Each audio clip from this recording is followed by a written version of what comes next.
Yes, sir. Sir, one question on my mind and many people of my generation is, what are you going to do to address the skyrocketing prices of college? Thank you. We are going to have to, in my view, make sure that every American that is qualified to do so receives the quality education that they are qualified for. Obviously, we have good student loan programs now.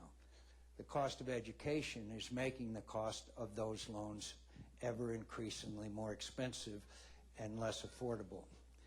I think there are programs that, among other things, we should encourage. Teach for America, a number of other, Americorps, Peace Corps, a lot of the ways that young Americans can serve their country, including the military, where we would then provide them with the wherewithal to receive a quality education. That has two effects. One, it doesn't incentivize people to serve their country. It's noble instincts that incentivize people to serve their country. It's to serve a cause greater than their self-interest. But it does reward them. It does reward them. And I would expand those programs rather dramatically in every way. And I'm happy to say that we just passed legislation in the Congress that increases the educational benefits for the members of the military. And we had some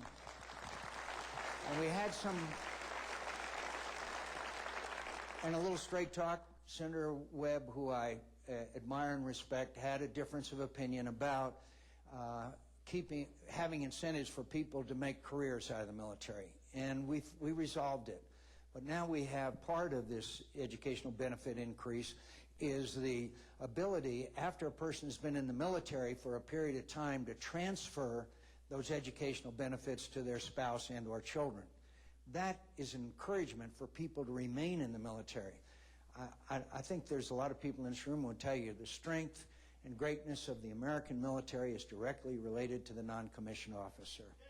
The sergeants, the chief petty officers, and so we want people to remain in as well as reward them with educational benefits. So this is a great challenge to take on in America. And my goal is to make every American who has the ability and the proven record to receive the education and training that they are capable of receiving and provide them with the wherewithal to do that.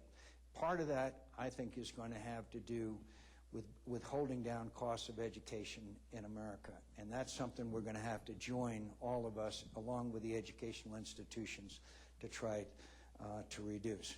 And finally, we all know there's a shortage of mathematicians, engineers, computer specialists, all of those specialties and majors that contribute so much to the importance of our economic future.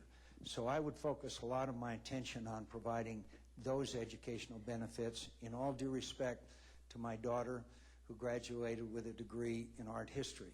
And I'm grateful, and I'm proud of the education she received, and I'm proud of her.